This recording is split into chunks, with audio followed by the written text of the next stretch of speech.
저희가 오늘 함께 볼 하나님의 말씀은 마가복음 4장 21절에서 25절입니다.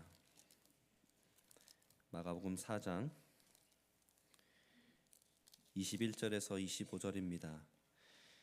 기도해 주셔서 선교대회 잘 다녀왔습니다. 감사합니다. 조만간 기회가 되면 관련해서 또 말씀 나눠드리겠습니다. 감사합니다. 시간 자리에서 일어나셔서 가능하신 분들은 함께 하나님을 경외하는 마음으로 말씀 봉독합니다. 한 절씩 교독하고 25절 합독합니다. 제가 먼저 읽겠습니다. 또 그들에게 이르시되 사람이 등불을 가져오는 것은 말 아래에나 평상 아래에 두려함이냐 등경 위에 두려함이 아니냐.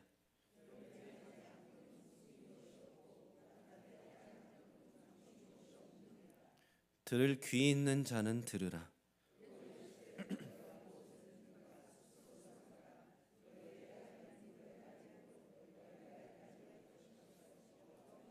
함께 읽습니다. 있는 자는 받을 것이요 없는 자는 그 있는 것까지도 빼앗기리라. 아멘. 자리에 앉으시면 되겠습니다.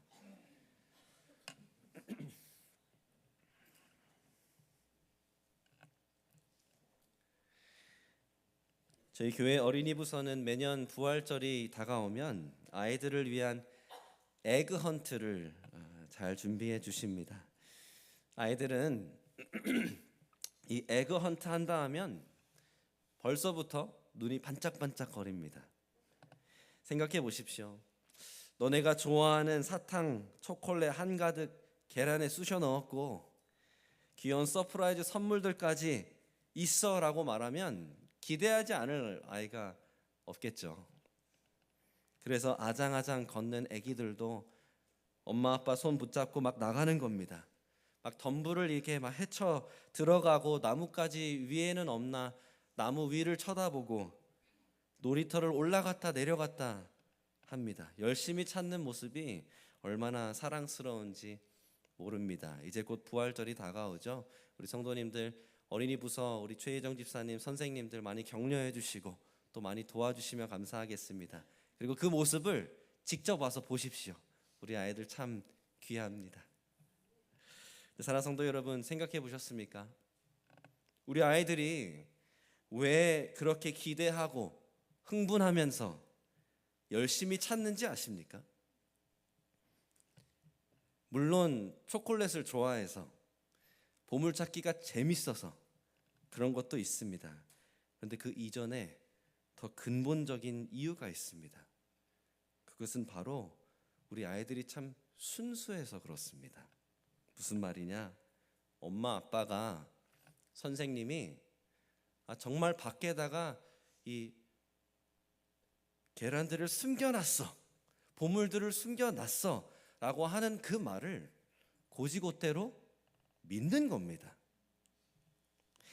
믿기 때문에 얼른 나가서 찾고 싶은 거죠.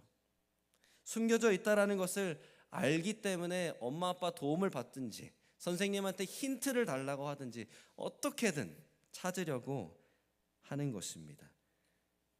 그게 보물찾기입니다. 누군가가 보물을 진짜 숨겨놨다라는 것을 알기 때문에 열심히 찾는 것입니다. 근데 하나님 나라를, 그래서 하나님의 말씀을 대하는 우리의 태도도 마찬가지여야 합니다. 저번 주의 말씀 골자는 이것이었죠. 들어라. 귀 있는 자는 들으라. 좋은 마음밭 옥토로 주님께서 만들어 주셨으니 하나님 나라 복음과 그 말씀이 심어졌을 때 그 말씀으로 우리의 마음밭을 기경해 주실 때 들어라. 받아라. 그러면 30배, 60배, 100배의 결실을 맺는다는 약속이었습니다. 할렐루야. 그래서 우리는 말씀을 마치며 함께 찬양했던 것처럼 주님의 말씀에 목숨을 걸고 운명을 걸고 경외함으로 들어야 하는 것이죠. 근데 오늘 말씀도 마찬가지입니다. 저번 주 본문과 마찬가지로 예수님이 거듭 강조하고 계시죠. 들을 귀 있는 자는 들으라. 무엇을 듣는가 스스로 삼가라. 유심히 집중해서 들으라는 것입니다. 그리고 왜 그리해야 하는지 이제 하나님 나라를 중심으로 두 가지 이유를 주십니다. 그래서 저번 주에 이어서 오늘도 우리가 하나님께서 우리를 초청하시고 부르시는 그 음성에 반응하기를 원합니다. 하나님의 말씀을 들으라고 말씀하신다면 우리 각자의 삶 가운데에 우리 교회로서 그 하나님의 말씀에 귀 기울여 듣는 저희가 되기를 간절히 소망합니다. 그리고 그렇게 했을 때에 그 하나님의 나라가 우리 가운데 임하고 우리 가운데 결실이 맺어지는 귀한 축복과 역사가 이루어지기를 간절히 축원합니다. 아멘. 질문은 이것이죠. 왜 우리가 주님의 말씀을 들어야 합니까? 첫 번째, 하나님 나라가 드러날 것이기 때문입니다. 첫 번째, 하나님 나라가 드러날 것이기 때문입니다. 21절입니다. 또 그들에게 이르시되 사람이 등불을 가져오는 것은 말 아래에나 평상 아래에 두려 함이냐 등경 위에 두려 함이 아니냐. 답이 정해져 있는 질문입니다. 등불을 사서 가져오는 이유는 말이나 평상 아래에 두려는 것이 아닙니다. 어두운 방을 환하게 비춰주려고 사 가지고 오는 것입니다. 하나님 나라도 마찬가지다라고 지금 말씀하시는 것이죠. 숨겨져 있으려고 하나님 나라가 온 것이 아닙니다. 드러나기 위해 이 땅 위에 하나님의 나라가 도래했다라는 것입니다. 근데 이 사실을 더 강조하기 위해 예수님께서 이어서 어떻게 말씀하십니까? 22절을 보십시오. 드러내려 하지 않고는 숨긴 것이 없고 나타내려 하지 않고는 감추인 것이 없느니라. 이게 무슨 말이냐면 제가 예화를 먼저 들어보겠습니다. 저는 어려서 추리소설을 참 좋아했습니다. 그 중에서도 셜록 홈즈를 참 좋아했습니다. 그래서 범죄 현장에서 단서 하나하나 찾아내고 추리해 보면서 이리저리 연결해 보면 어느새 저 사람이 범인이구나 하는 그게 저는 참 재밌었습니다. 물론 제가 했다기보다는 셜록 홈즈가 하는 거를 그냥 따라서 탐정 놀이를 한 거죠. 근데 생각해 보시면 그런 단서 하나하나를 발견할 수 있었던 유일한 이유는 이 셜록 홈즈의 저자가 된 Sir Arthur Conan Doyle 이 저자가 그렇게 글을 썼기 때문입니다. 그렇죠? 이 셜록 홈즈라는 4개의 장편 소설 56개가 되는 이 이야기들 가운데에 저자가 단서들을 하나하나 숨겨 놓은 겁니다. 숨겨 놓아서 이 셜록 홈즈라는 탐정을 만들어내고 찾게끔 한 겁니다. 무슨 말이냐? 이 추리 소설이라는 장르 자체가 결국에는 발견되라고 애초에 단서들을 숨겨 놨다라는 겁니다. 그래서 추리 소설이지 미스테리 소설이 아닙니다. 미스테리 소설은 열린 결말이고 이게 뭔가 싶을 정도로 알 수 없는 그러한 장르입니다. 그런데 저자가 숨겨놨고 저자가 발견하게 해준다라는 것이죠. 지금 22절에서 예수님께서 하시는 말씀은 그런 말씀입니다. 하나님의 뜻은 하나님의 나라가 드러나게끔 하시는 것이었습니다. 이 성경 66권의 저자는 하나님이십니다. 이 하나님이 성령으로 감동하여서 각 권을 쓰게 하신 물론 인간 저자들이 있지만 이 모든 저자들을 통해 궁극적인 저자가 되신 하나님께서는 이 하나님 나라를 처음부터 끝까지 점진적으로 드러내고자 하셨다라는 것입니다. 그래서 구약이 읽기 어렵다 생각하시는 분들 이렇게 생각해 보십시오. 구약에는 하나님 나라에 대한 단서들이 숨겨져 있습니다. 곳곳에 있습니다. 그 단서들을 하나님께서는 이제 하나씩 하나씩 들추어 내시는 겁니다. 그렇게 하나님이 이 하나님의 나라를 보여주신다라는 것입니다. 그리고 무엇보다도 이제 그 하나님의 나라가 왔음을 가장 극명하게 선포해 주시고 나타내 보여주실 예수님이 이 땅에 오셨지 않습니까?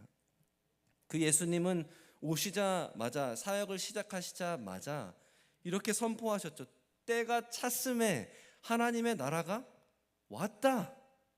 하나님의 나라가 왔다. 그래서 예수님이 전하신 복음, 가르치신 말씀, 예수님이 행하신 기적, 병 고침과 귀신 내쫓으심과 심지어 죄를 사하시겠노라 하신 이 모든 것은 진짜 하나님 나라가 왔음을 알려주는 것들이었죠.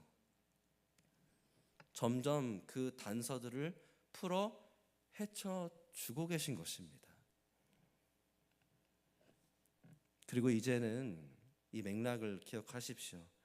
이제는 비유를 통해서도 하나님 나라에 대한 비밀들을 가르쳐주고 있으신 겁니다. 뿐만 아니라 예수님은 이후에 어떻게 하시죠? 우리 죄인들을 구원하시려고 십자가에 매달려 죽으시고 3일 만에 부활하십니다. 이를 통해서 진짜 예수님이 왕이심을 극명하게 나타내 보여주실 것입니다. 그러면서 또 말씀하시기를 내가 반드시 돌아올 것이다. 돌아오셔서 심판하시고 당신의 백성을 구원하시고 그때에는 하나님의 나라가 완전히 임할 것이다 말씀하시고 떠나셨죠. 그래서 요한계시록의 말씀과 기대는 그것이죠. 주님 얼른 오십시오. 그 나라가 이 땅에 임하기를, 우리가 그곳에서 영원히 살기를 원하나이다. 사랑하는 성도 여러분, 하나님 나라는 반드시 드러날 것입니다. 하나님의 뜻은 하나님의 나라를 드러내는 것입니다. 그리고 벌써부터 드러내고 계시다라는 것입니다. 그래서 예수님께서 이제 23절에 이렇게 말씀을 하시는 겁니다. 들을 귀 있는 자들은 들으라. 하나님 나라가 드러날 것이기 때문에 듣기만 하면 된다는 겁니다. 그러나 물론 지금까지 우리 마가복음의 예수님의 행적을 보아서도 이 맥락을 잘 아는 저희들은 이제 익히 들었습니다. 아무나 들을 귀가 있는 것은 아니죠. 들으라고 명령하셨지만 저번 주 말씀도 마찬가지로 그 복음을 듣고 말씀을 받도록 말씀을 뿌려주셨지만 정작 그 말씀을 듣고 받는 것은 오직 좋은 마음밭이었습니다. 옥토였습니다. 오늘 말씀도 마찬가지입니다. 들으라는 이 명령을 통해서 예수님께서는 지금 어떤 마음가짐으로, 어떠한 태도와 모습으로 우리가 들어야 하는지를 더 강조하실 것입니다.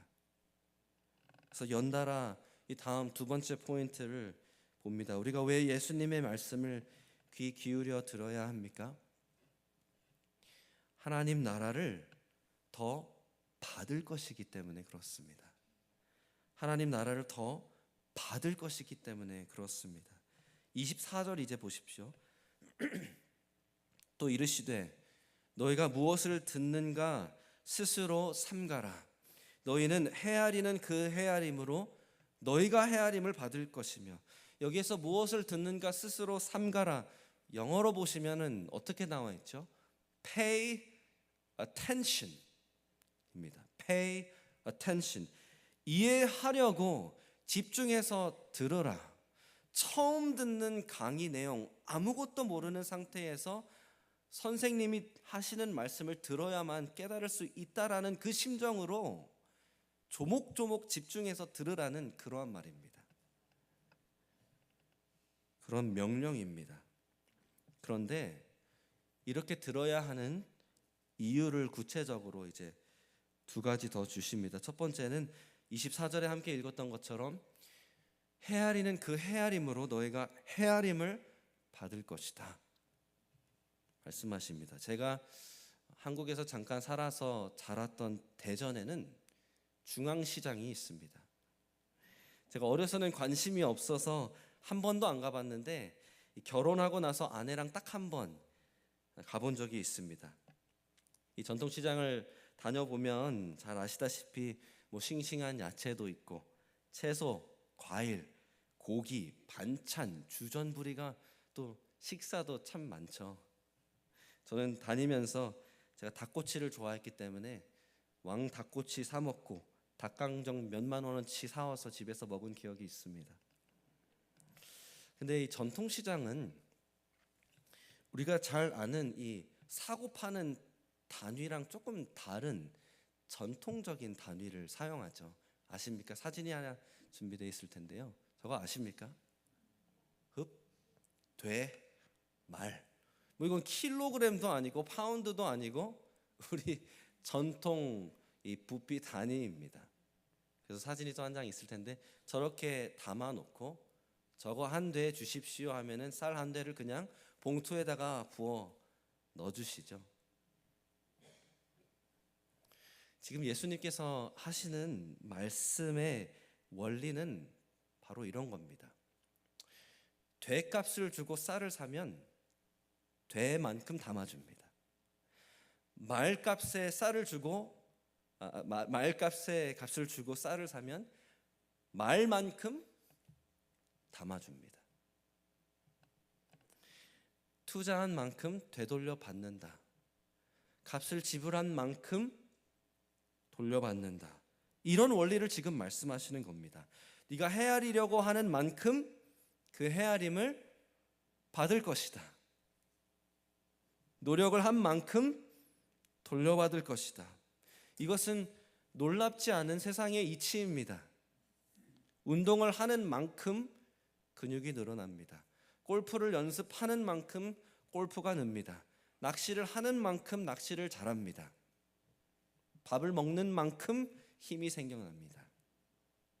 사랑하는 성도 여러분, 주님 말씀도 마찬가지입니다. 말씀을 헤아리려고 하는 만큼 말씀을 헤아릴 수 있는 것입니다. 하나님 나라를 이해하려고 하는 만큼 그 하나님의 나라를 이해하게 될 것입니다. 그런데 보십시오. 그 말은 또 무슨 말이죠? 그만큼 노력을 안 하면 그만큼 헤아리지도 못할 것이다 라는 그러한 말입니다. 그런데 하나님께서는, 아니 우리 주님께서는 단순히 노력한 만큼만 돌려주신다라는 것이 아니죠. 이 후하게 주신다는 이 약속을 보십시오. 24절 끝에서 25절까지 봅니다. 이렇게 24절이 끝나죠. 더 받으리니 25절 있는 자는 받을 것이요 없는 자는 그 있는 것까지도 빼앗기리라. 근데 여기에서 그냥 있어서 있는 만큼 받는다는 게 아니라 영어로 보시면 조금 더 확실하게 드러나 있지만 이렇게 나와 있죠. For to the one who has more will be given입니다. more. 있는 사람한테는 더 주신다라는 약속입니다. 하나님의 넉넉하신 인심이라고 한번 생각해 보십시오. 우리 전통 시장, 재래시장의 이 맛은 무엇입니까? 한국인의 정을 찾아볼 수 있죠. 넉넉한 인심, 이 한 되만큼만 샀는데 내 아들 같아서 그래 하면서 이것저것 더 담아주시죠. 내 사위, 내 며느리 같아서 그래. 아이고 우리 애기들 너무 이쁘다. 귤 하나 더 줄게. 덤 문화가 있습니다. 저희는 이 24절 끝에 더 받으리니 그런 말입니다. 그리고 그 더 받으리니가 25절에 이제 확대 설명이 되고 있는 것입니다. 노력한 만큼만 갚아주시는 것이 아니라 덤까지 얹어서 주시는 원리라는 것입니다. 이게 우리가 말씀에 귀 기울여야 하는 두 번째 이유입니다.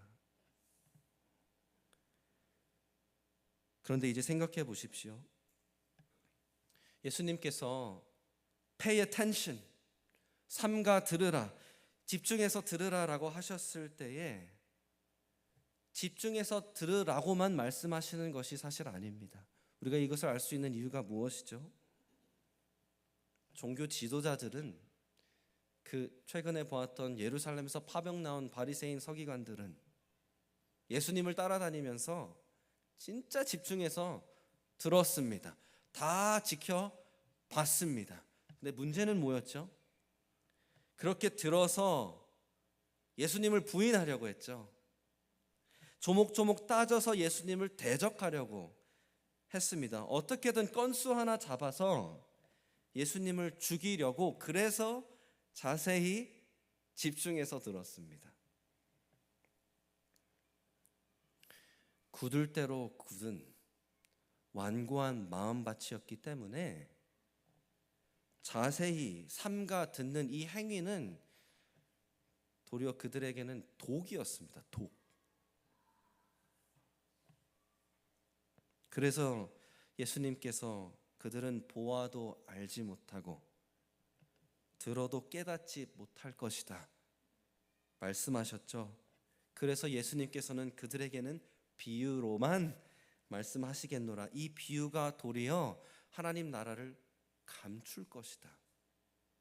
하나님께서 그것을 감추려고 하신 게 아니라 그들의 완고한 마음 때문에 그들이 보려고도 하지 않는 것입니다.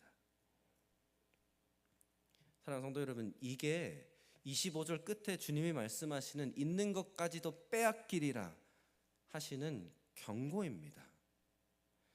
종교 지도자들, 유대인들, 하나님의 율법, 말씀을 가지고 있던 자들, 안다고 했던 사람들, 가르치는 그러한 사람들이었음에도 불구하고 저 있는 것까지도 빼앗겨서 하나님의 나라를, 왕 되신 주님을 정작 볼 수 없는 것입니다.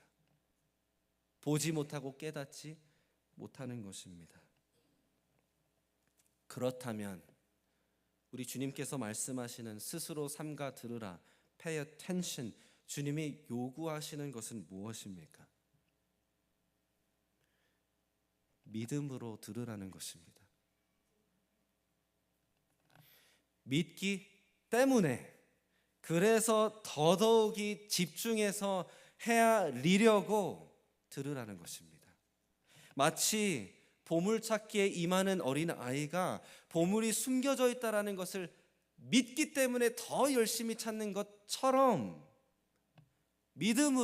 믿어서 더 열심히 찾으라는 겁니다. 이제 첫 번째 포인트와 두 번째 포인트를 합쳐볼까요? 하나님 나라를 드러내는 것이 하나님의 뜻입니다. 이 사실을 믿으신다면 왕 되신 주님이 나타내 보여주시는 이 하나님 나라 복음, 하나님의 말씀을 헤아리고자 듣기만 하면 된다는 것입니다.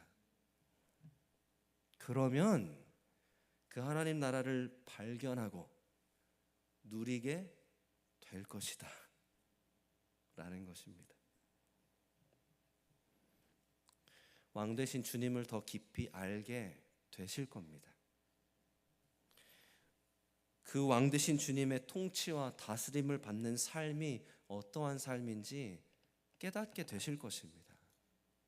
우리가 받은 구원이 왜 얼마나 아름답고 놀라운 것인지 체감이 되실 겁니다.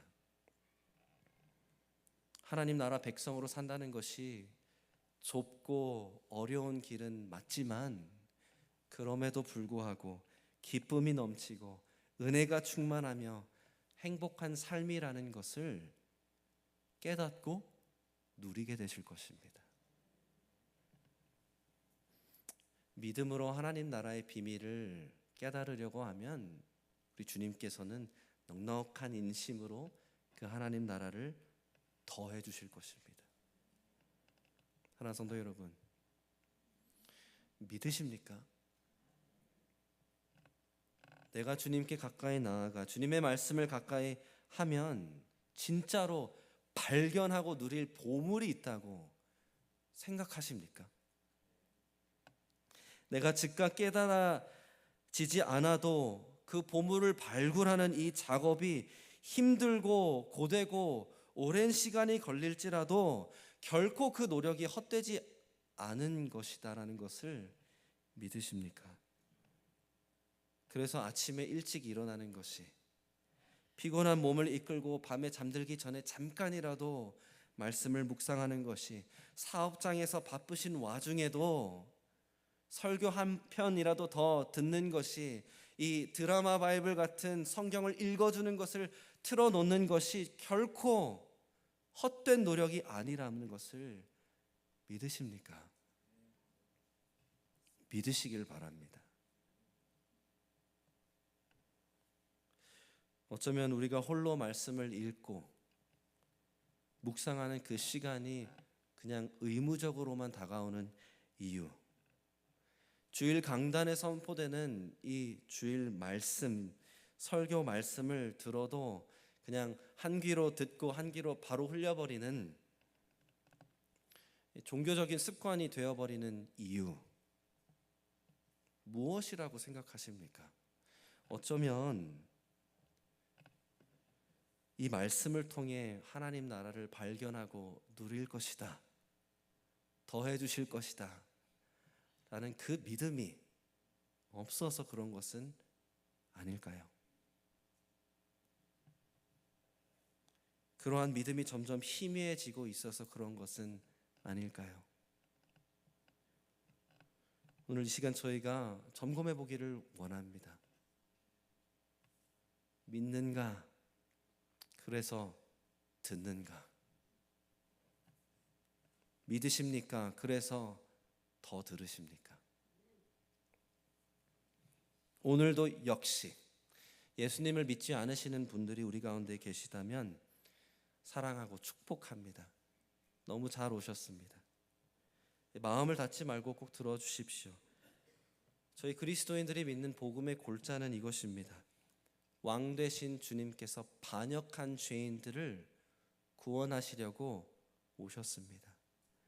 하나님은 죄를 반드시 보응하시는 공의로우신 하나님이시지만 또한 죄를 용서하시는 사랑과 긍휼의 하나님이십니다. 그래서 당신의 아들 예수 그리스도를 이 땅에 보내셨고, 예수님은 우리의 죄값을 치러주시려고 십자가에 매달려 죽으시고 3일 만에 부활하셨습니다. 그래서 우리의 악한 그 죄의 길에서 떠나 용서를 구하고 돌이켜 예수님을 나의 구원자, 나의 왕 되신 주님으로 믿고 영접하면 하나님께서는 구원하시겠다 약속하십니다. 왕 되신 주님께 속하고 그 하나님의 나라로 바로 옮겨주십니다. 그러니 초대합니다. 마음을 닫지 마시고 들으십시오. 회개하고 믿으십시오. 물론 이 사실이 매주 말씀을 드려도 바로바로 쉽사리 믿어지지 않는다라는 사실을 압니다. 그래서 저희 교회가 함께 기도하겠습니다. 그러나 여러분들도 기도해 보십시오. 하나님, 진짜 당신의 나라를 드러내기를 원하신다면 나한테도 좀 보여주십시오. 예수님이 왕이라는 사실을 나한테도 좀 보여주십시오 라고 한번 기도해 보십시오. 저희도 기도하겠습니다. 그래도 제가 책 한 권만 그런 여러분들께 추천드리겠습니다. 사진이 하나 있을 텐데요. 이 팀 켈러 하나님을 말하다 라는 책입니다. 이 기독교 신앙에 대한 근본적인 질문들이 있을 수 있습니다. 왜 하나님? 왜 예수님? 이러한 질문들을 참 조목조목 잘 설명해 주는 그러한 책입니다.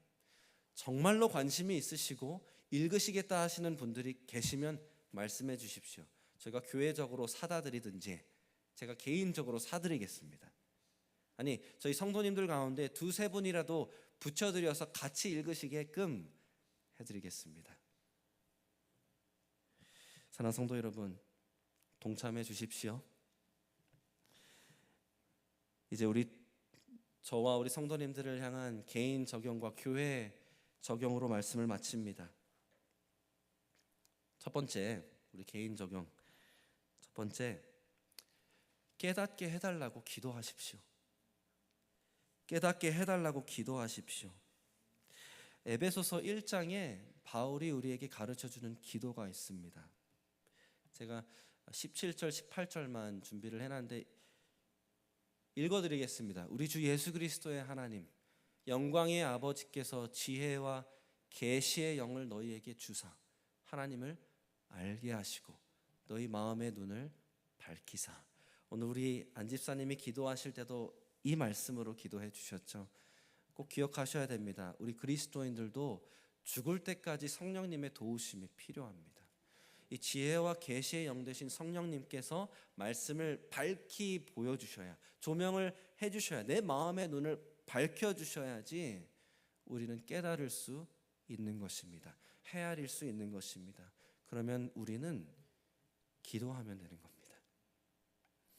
아침에 말씀 읽기 직전에 기도부터 하십시오. 이 예배 시작하기 직전에, 설교 시작하기 직전에 기도하십시오. 하나님, 내 마음의 눈을 밝혀주십시오. 지혜와 계시의 영을 우리 가운데 충만하게 부어주십시오. 그렇게 기도하십시오. 깨닫게 해달라고 기도하는 것입니다. 두 번째, 깨닫기 위해 부단히 노력하십시오. 우리 마가복음의 맥락의 그 장면을 다시 한번 떠올려 보시기를 바랍니다. 비유를 다 같이 들었는데 제자들과 극소수만 어떻게 했죠? 예수님을 찾아왔습니다.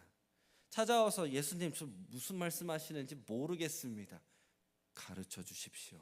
예수님을 찾아오는 그 노력을 보이지 않았습니까? 그러한 노력을 보이기를 원합니다. 그 노력 중에 뺄 수 없는 것이 하나가 있다면, 사랑하는 성도 여러분, 이 주일 예배입니다. 제가 목사여서 말씀을 계속 드리는 것이 아니라 하나님께서는 목회자를 세우신 이유도, 정기적으로 계속해서 모이기를 패하지 않고 모이라고 말씀하시는, 명령하시는 이유도, 우리가 모여서 하는 게 뭡니까? 말씀을 같이 읽고 말씀의 진리가 꽉 찬 찬양을 하고 말씀이 꽉 찬 기도를 하면서 아멘으로 화답하고 말씀이 선포되는 것이 주일 예배입니다. 이 주일 예배가 흔들리지 않는 습관으로 자리 잡히셔야 됩니다. 하나님께서는 이 주일 예배를 통해 이 말씀을 계속해서 우리에게 주시는 겁니다. 흔들리지 마십시오. 모이기를 패하지 않는 저희 교회 되기를 간절히 소망합니다. 물론 개인적인 사적인 노력도 반드시 필요합니다. 말씀을 읽으셔야 되겠고 묵상하셔야 되겠습니다만, 한 가지 구체적으로 권면을 드리자면, 말씀을 올바르게 해석할 수 있는 그 역량을 계속해서 키우셔야 합니다. 그냥 하나님이 나에게만 하시는 개인적인 하나님의 음성이 아닙니다. 하나님께서는 본문마다 하나님이 뜻하신 게 있습니다. 하나님의 뜻하신 거를 저희가 파악하고 그거를 내 삶에 적용했을 때 나를 향한 하나님의 뜻이 음성으로 들리는 겁니다. 그러면 우리는 하나님의 뜻이 무엇인지 헤아리려는, 해석하려는 노력과 역량이 있어야 된다는 겁니다. 제가 이전에도 추천드렸던 것 같은데 두 가지 서적도 추천드리겠습니다. 우리 존 파이퍼 목사님의 초자연적 성경 읽기, 그리고 두 번째 그렉 길버트 목사님의 성경 하나님이 펼치신 놀라운 이야기. 이 두 번째 저서는 말씀드렸던 것처럼 성경을 관통하는 큰 하나님이 이 저자로서 말씀하시는 이야기가 무엇인가, 하나님의 나라, 그것을 어디서 어떻게 조목조목 발견하는가, 그 흐름은 무엇인가 가르쳐주는 좋은 서적들이 너무 많습니다. 그 중에 그냥 두 개만 추천드리는데, 앞으로는 저희가 이제 도서 사역도 다시 활발하게 재개를 해서 좋은 이러한 신앙 서적들은 저희도 구비를 해놓겠습니다. 우리 성도님들도 제가 추천해 드리면 구비를 해 보십시오. 읽어 보십시오. 그렇게 역량을 개발하시기를 바랍니다. 그게 바로 말씀을 헤아리려고 하는 노력입니다. 마지막으로 우리 타이도 타니 침례교회 교회를 향한 적용입니다. 그냥 한 가지 단어로, 하나의 단어로 요약해 드린다면 함께 하십시오. 기도하는 것도, 깨달으려고 노력하는 것도 우리가 함께 감당하기를 원합니다. 한두 사람 모여서 함께 기도하고 함께 말씀 읽으십시오. 간단합니다. 함께 기도하고 함께 말씀을 읽으십시오. 함께 좋은 신앙서적 읽고 나누십시오. 아시죠? 혼자 하면 참 어렵습니다. 포기하게 됩니다. 근데 두세 사람이 서로 잔소리를 해가면서까지 물어보면서까지 책임져 주면 중도 하차하기가 참 어렵습니다. 우리가 함께 하기를 원합니다. 제자를 삼고 제자를 양육하는 것은 다른 것이 아니라 함께 말씀 읽는 데에서 시작하는 겁니다. 그러한 우리 교회가 되기를 간절히 원합니다. 그래서 저와 우리 성도님들의 삶 가운데, 우리 교회 가운데 주님의 말씀에서 주님의 나라를 발견하고 누리게 되는 결실을 맺는 저와 우리 성도님들, 우리 교회 되기를 간절히 축원합니다. 아멘. 함께 기도하겠습니다.